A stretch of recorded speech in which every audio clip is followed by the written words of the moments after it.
Hello guys, welcome back to our YouTube channel Bodhisattva PCS. जैसे जैसे 67वीं BPSC का प्रारंभिक परीक्षा नज़दीक आ रहा है, बहुत सारे लोग जो है मेरे पास मैसेज कर रहे हैं कि सर बहुत एग्जाम फियर हो रहा है, एग्जाम को लेकर एंग्जाइटी हो रही है। इस रिमेनिंग डेज में जो है हमारा प्लान किस तरीके का होना चाहिए, करंट अफेयर्स को कैसे रिवाइज करें, जो सब्जेक्ट हमने पढ़ रखा है कैसे रिवाइज करें, प्रीवियस ईयर क्वेश्चन का क्या इंपॉर्टेंस रह गया है, क्या टेस्ट सीरीज लगाएं या ना लगाएं। ये बहुत सारे जो क्वेश्चन है ना, नए बच्चों के सामने ये जो है प्रॉब्लम से अराइज होते हैं। तो इन सारे प्रॉब्लम्स के बारे में जो है हम चर्चा करने वाले हैं। जो भी मैं फिलॉसफी बता रहा हूं, जो भी फॉर्मूला बता रहा हूं, यदि इस रिमेनिंग डेज में आपने अपने स्टडी के ऊपर अपने ऊपर इसको अप्लाई कीजिएगा तो विश्वास कीजिए रिजल्ट आपके फेवर में जरूर होगा। तो जो भी मिनट्स आप एक्सपेंड करने वाले हो इस वीडियो के ऊपर फुल्ली कंसंट्रेशन के साथ इसे सुनना और शुरू से लेकर लास्ट तक जरूर देखना। चलिए शुरू करते हैं। शुरू करने से पहले आपसे रिक्वेस्ट है, यदि चैनल पर नए हैं तो चैनल को सब्सक्राइब करके बेल का आइकन दबा देना ताकि कोई भी लेटेस्ट नोटिफिकेशन आप तक आसानी से पहुंच सके। देखिए, सबसे पहला जो प्रॉब्लम है वह है एग्जाम का टेंशन, एग्जाम का फियर, डर। ठीक है, बहुत सारे बच्चों के, चाहे वो पुराने बच्चे हों या नए बच्चे हों, एस्पिरेंट्स के सामने क्रिएट होता है कि क्या एग्जाम में रिजल्ट होगा या नहीं होगा। तो देखिए, आप अपने आप को ना एग्जाम से जब छोटा समझोगे तो इसका फियर जो है लाजमी है, आपके सामने इसका फियर क्रिएट होगा। ठीक है, आप हिंदू संस्कृति में जो हमारा सनातन धर्म है उसमें एक कथन वाक्य बोला जाता है, अहम ब्रह्मास्मि। ये कोई घमंड का परिचायक नहीं है, ना ही द्योतक है। आप अपने इंपॉर्टेंस को समझो। आप एग्जाम से ना बहुत बड़े हो। एग्जाम तो है मात्र एक जरिया सोशल सर्विस का, पब्लिक सर्विस का, समझ रहे हो ना। ये एग्जाम जो है, एक एग्जाम आप निकाल देना या एग्जाम में फेल हो जाना, ये आपके पूरे जीवन के फिलॉसफी को, जीवन के लक्ष्य को जो है परिभाषित नहीं कर रहा है। एग्जाम से आप बहुत ऊपर हो। आप अपना इंपॉर्टेंस समझो। आपका जन्म इस धरती पे हुआ है, इसके लिए बहुत सारी चीजें की गई हैं। देखिए, इस पूरे ब्रह्मांड में एक पृथ्वी का पोषण किया गया है नेचर के द्वारा। पूरा जो है इन्वायरमेंट बनाया गया है, यहाँ पे नेचर क्रिएट किया गया है। उसके बाद आपके मम्मी पापा का जन्म हुआ, उनका मिलन हुआ, उसके बाद जो है आपका जन्म हुआ और आपको पढ़ाने लिखाने के लिए इतनी सारी माध्यम, इतने सारे चीज, इतने सारे लोग जो है क्रिएट हुए ताकि जो है आप आगे बढ़ सको। तो ये हो गया ना, आप इसका इंपॉर्टेंस जो अहम ब्रह्मास्मि कहा जाता है, इसके पीछे की फिलॉसफी यही है कि आप जो है ब्रह्म के समान हो। शिव शक्ति विभागेन जायते सृष्टि कल्पना। जब शिव की शक्ति का विभाजन, शिव और शक्ति का विभाजन हुआ, तब जाके जो है इस सृष्टि की कल्पना हुई और उस सृष्टि का अंश हो तो आप अपने आप में शिव हो। ठीक है, तो ये एग्जाम जो है बस एक जरिया है। आपको, आपका लक्ष्य एकदम क्लियर है कि हमको पब्लिक सर्विस करनी है। ठीक है, तो ये एग्जाम जो है एक जरिया है। एग्जाम में एग्जाम को क्रैक करना ना क्रैक करना ये दूसरी चीज है। ये आपके हाथ में नहीं है। आपके हाथ में जो चीज है, जो रिमेनिंग डेज हैं, उसमें पूरे प्लान के साथ पूरी चीजों को, पूरी स्ट्रेटजी को समझते हुए जो है उस स्ट्रेटजी के लिए जो भी आप मतलब उस प्लान पे जो भी आप उस प्लान को एग्जीक्यूट करना चाहते हो, जिस तरीके से इस एग्जामिनेशन के लिए, उसको 100% दो। ठीक है, तब जो है एग्जाम का फियर वगैरह कुछ नहीं होना चाहिए। अपने आप को जो है रिजल्ट से रिलेट मत करो। एक रिजल्ट होना या ना होना आपके जीवन को जो है किसी भी तरीके से प्रभावित नहीं करेगा। हाँ, यहाँ पे थोड़ी सी अथॉरिटी मिल जाती है, काम करने का वो जो है बहुआयामी आपको अप्रोच मिलता है। तो हो सकता है कि आपके लिए भगवान ने कुछ और सोच रखा हो, यदि ना हो तो।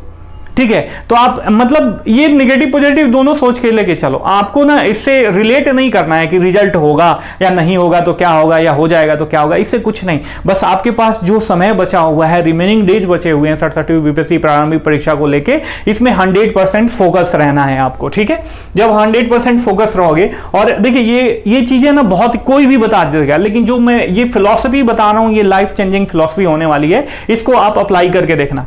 अब देखिए, यहां पे थोड़ा सा तो आ जाता है डिसिप्लिन का। अभी जो रिमेनिंग डेज है, अगर इस डेज में जो है अपने आप को थोड़ा सा डिसिप्लिन वे में रख के अपने आप को थोड़ा सा पेन दोगे ना, तो जो डी डे है, अर्थात जो 8 मई है, उस दिन आप श्योर बम फोड़ दोगे। आप आराम से 67वीं बीपीएससी को क्रैक कर सकते हो।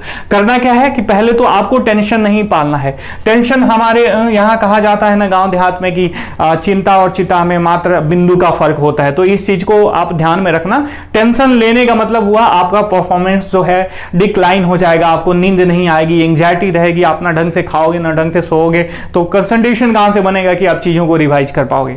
अब देखिए, अब टेंशन ना हो इसके लिए तो मैं बता दिया कि आप अपना महत्व समझो। ठीक है, कि आपको धरती पे पैदा करने के लिए कितनी सारी चीजें जो है क्रिएट की गई हैं। दूसरी चीज, इस एग्जाम के जो भी 27 से 28 दिन, मान लो 28 डेज बचा हुआ है, एग्जाम का सेंटर अगर दूर पड़ता है तो 1-2 दिन ट्रैवलिंग में लास्ट में निकल जाता है। तो मैं आपको बता दूं कि ये जो रिमेनिंग डेज है, इस रिमेनिंग डेज में आप मेडिटेशन करो, ठीक है। म्यूजिक सुनना बंद कर दो, टीवी देखना बंद कर दो, फेसबुक चलाना बंद कर दो। हाँ, क्योंकि ये सारे जो है आपको आपके लक्ष्य से, आपको 100% जो भी आपने अपना लक्ष्य टारगेट किया है, लक्ष्य रखा है, आपको 100% देने से रोकते हैं।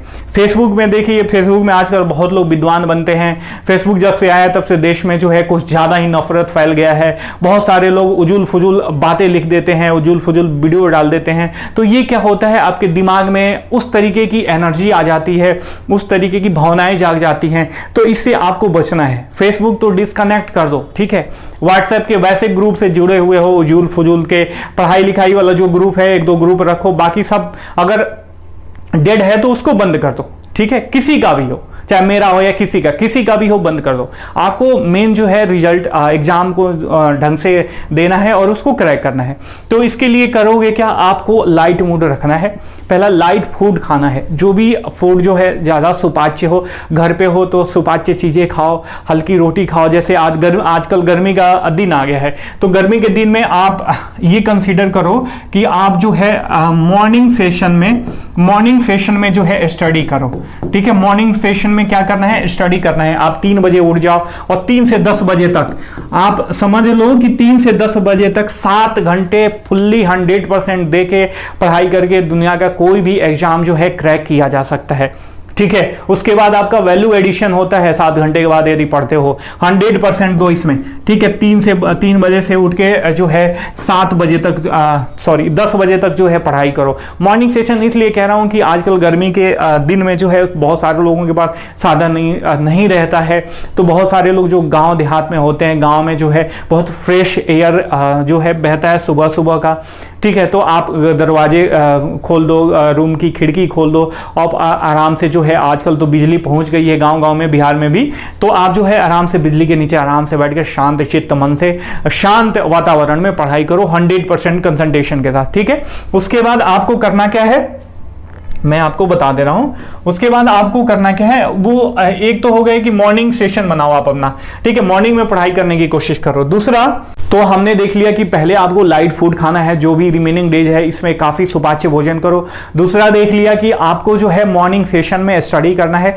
तीसरा, जब भी आप थक जाओ ना तो कहीं बाहर थोड़ा सा टहल लो, उसके बाद बैठ के सांस को अंदर बहुत गहराई तक अंदर खींचो, फिर धीरे धीरे उसे छोड़ो। इससे क्या होगा, आपका दिमाग जो है रिलैक्स होगा। मात्र ये 3 चीजें अपनाओ और जो है बाहरी दुनिया से डिस्कनेक्ट होने की कोशिश करो इतने दिन, ताकि जो है आपका फुल्ली कंसंट्रेशन जो है, आपका माहौल जो है पूरा पढ़ाई का हो सके, ठीक है। और हमेशा दिमाग में जो है जो भी मटेरियल को लेके आप बातें सोचो, आप अपने टॉपिक को लेके बातें सोचो, एग्जाम को लेके जो है बातें सोचो कि अच्छा ये पढ़ना है, इसमें ये करना चाहिए रिमेनिंग डेज में, ये आप एग्जीक्यूट करते रहो। छोटे छोटे प्लान बनाओ, एक दिन में 4 घंटे का एक बार बनाओ, फिर 4 घंटे का एक बार बनाओ। ऐसे ऐसे करके जो है आप पढ़ाई करोगे तो आराम से जो है हंसी खुशी से पढ़ोगे, आपका मूड जो है काफ़ी लाइट होगा और एग्जाम का प्रिपरेशन भी बहुत अच्छे तरीके से हो जाएगा। अब दूसरी बात करते हैं कि 30 डेज, जो मान लीजिए 30 डेज से 1-2 दिन कम है का ये जो प्लान है, आप इसे 2 पार्ट में बांट दो। मान लो 20 दिन और 10 दिन। ये 20 दिन जो है, 20 दिन में मैक्सिमम रिवीजन कर सको, जितना भी रिवीजन करना है उतना रिवीजन करो, ठीक है। और यहां पे न्यू सोर्स से जो है आपको न्यू सोर्स से जो है आपको पढ़ाई नहीं करनी है। न्यू सोर्सेज जो है स्टडी का नहीं लेना है। जो भी आपके पास नोट्स बुक है, जो भी आपके पास बुक्स है, चाहे लुसेंट हो या कुछ हो, जो भी आपके पास करंट अफेयर्स का पढ़ते आ रहे हो, जो भी आपके पास प्रीवियस ईयर का क्वेश्चन बुकलेट है, इस सबको जिसमें आपने अंडरलाइन किया है, पहले कभी देख चुके हैं, उसी को पढ़ो, ठीक है। क्योंकि नई चीज़ों से जो है दोस्ती करने में थोड़ा सा समय लगता है, लेकिन जो पुरानी चीज़ें आप अंडरलाइन किए हो, आपको पता है कि कहाँ क्या चीज़ें लिखी हुई हैं, ठीक है। तो नए सोर्स से आपको पढ़ाई नहीं करना है 20 दिनों में। 20 दिनों में मैक्सिमम रिवीजन करना है।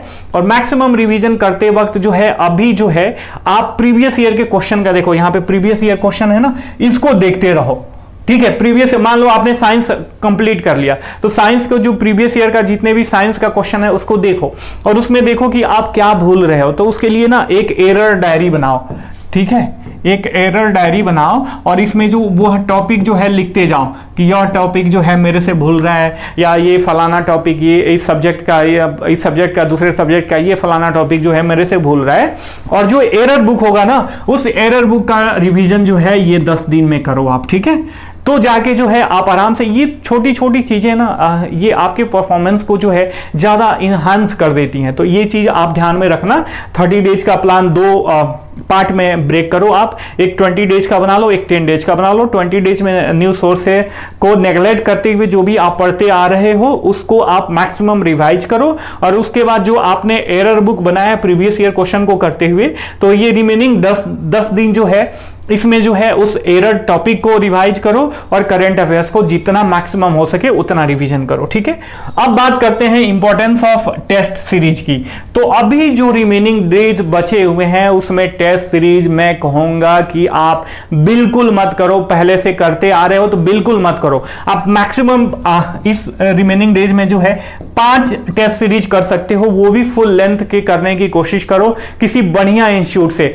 आजकल मार्केट में जो है बहुत सारी कचरा बिना रिसर्च किए जो है मैंने देखा है, अच्छे इंस्टीट्यूट का मैंने देखा है टेस्ट पेपर खरीद के जो बहुत सारी बुकलेट्स आ रही हैं प्रैक्टिस पेपर की मार्केट में, उनको देखा है, मैं उनको एनालाइज किया हूं, मैं बता रहा हूं बिना साइंटिफिक अप्रोच के जो है ऐसे लग रहा है कि आप किसी क्लर्कियल एग्जाम को देने के लिए तैयारी कर रहे हो। वैसे क्वेश्चन पता नहीं क्या ही पूछ रहे हैं। कोई तो पूछा है कि बाबर के चाचा का क्या नाम था। भैया ये सब चीज बीपीएससी ने कभी पूछा है और ना पूछेगा, ठीक है। अगर पूछ दिया तो ये बीपीएससी का दुर्भाग्य है, आपका नहीं, ठीक है। ये बात ध्यान में रखना इस चीज को, ठीक है। तो मैक्सिमम आप 5 फुल लेंथ पेपर कर सकते हो, ठीक है। अब मैं तो ज्यादा आपको सजेस्ट करूंगा कि आप किसी भी कोचिंग का, किसी भी बुक का, नया बुक जो मार्केट से खरीद के आप उसका टेस्ट पेपर, प्रैक्टिस पेपर मत लगाओ। उससे बेटर जो है आप प्रीवियस के क्वेश्चंस को देखोगे, प्रीवियस ईयर क्वेश्चन का, या जो भी आपने बुक पढ़ रखा है उसका बार बार रिविजन करोगे, शॉर्ट लिस्ट करो। जैसे मैंने साइंस का डाल रखा है,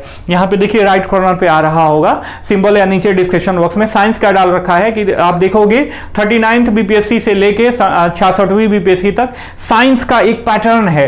जैसे बायोलॉजी में उन्हीं मुख्य टॉपिक से क्वेश्चन पूछा गया है, थोड़ा सा इधर उधर करके, अलट पलट के, ठीक है। बाकी ज्यादा एक्सपेंशन आपको नहीं बढ़ाना है, ज्यादा आपका होराइजन जो है एक्सपेंड नहीं करना है। जो प्रीवियस ईयर के टॉपिक हैं उसी पे जो है क्वेश्चन अभी भी पूछेगा। हो सकता है क्वेश्चन को हार्ड कर दे, आसान कर दे, ये बीपीएससी के ऊपर है, लेकिन उससे ज्यादा जो है आपको महारत हासिल नहीं करनी है। आपको उतना ही पढ़ना है, उतना ही खाना है जितना आपसे पच जाए, उतना ही पढ़ना है जिसका आप मैक्सिमम यूटिलाइजेशन कर सको और उस नॉलेज को आप एग्जाम तक ले जा सको, ठीक है।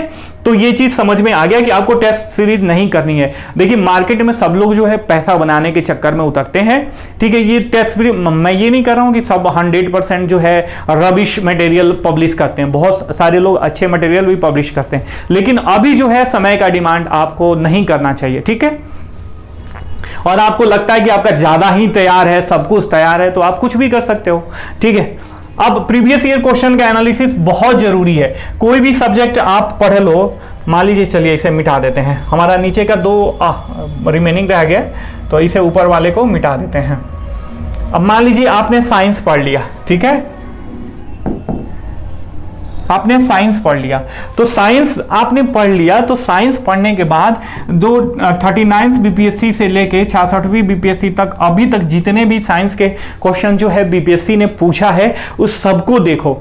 और देखो क्या, कभी भी आप जैसे प्रीवियस ईयर क्वेश्चन आपने करा होगा तो आप उसमें टिक मत लगाना।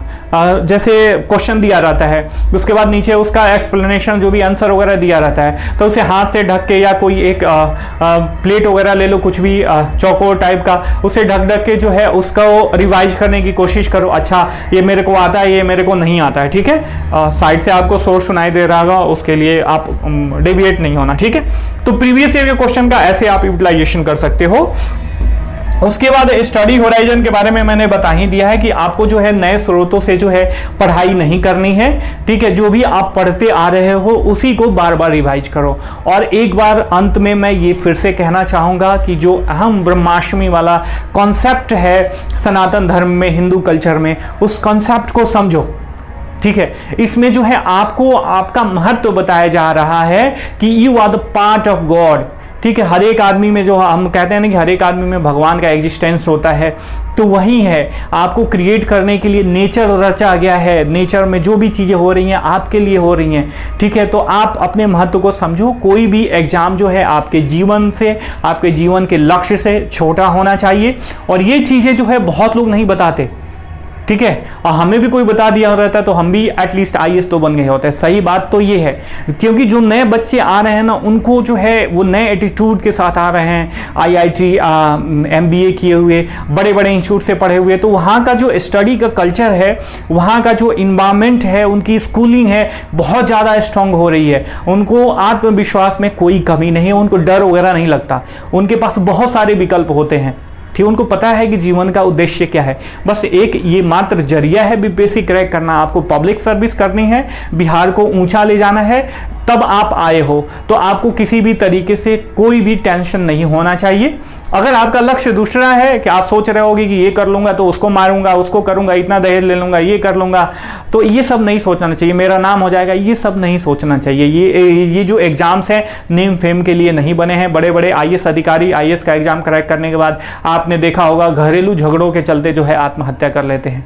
तो ये सारी चीज़ें डरपोक है, मतलब डरपोक वाली चीज़ें हैं। तो ये सारी चीज़ें नेगेटिविटी है। आप एग्ज़ाम को कभी भी अपने आप से लो समझो। एग्ज़ाम बहुत छोटी चीज़ है। यदि आप जो है सीरियस स्टूडेंट हो और आप 100% जो है मैंने जो बताया उसको आप अपने रिमेनिंग डेज में एग्जीक्यूट करते हो, इस फिलॉसफी को अपनाते हो, तो एग्ज़ाम क्या आप कुछ भी बन सकते हो, प्राइम मिनिस्टर बन सकते हो, विश्व का सबसे बड़ा लीडर बन सकते हो, ठीक है। तो कॉन्फिडेंस की कमी नहीं होनी चाहिए, आत्मविश्वास की कमी नहीं होनी चाहिए। आप जिस धर्म से हो, जो भी आप आस्था मानते हो, उसके प्रति आस्थावान रहो, अपने आप के प्रति आस्थावान रहो, माता पिता का जो है आदर करो, ठीक है। और जो इन्वायरमेंट है आपके अराउंड में, अभी थोड़ा सा उससे जो है डिटैच होने का समय आ गया है। रिमेनिंग डेज में डिटैच रहो, अपने आप को थोड़ा सा कंजर्व करो और चीज़ों को बार बार रिवाइज करो। Sure you will get success in 67th BPSC preliminary examination. I hope कि मैंने जो मैं समझाना चाह रहा था आपने समझ लिया, और समझ लिया होगा, अच्छा लगा होगा तो वीडियो को लाइक करना, चैनल को सब्सक्राइब करना। हम फिर मिलेंगे, तब तक के लिए साइनिंग ऑफ, टेक केयर, जय हिंद, जय भारत।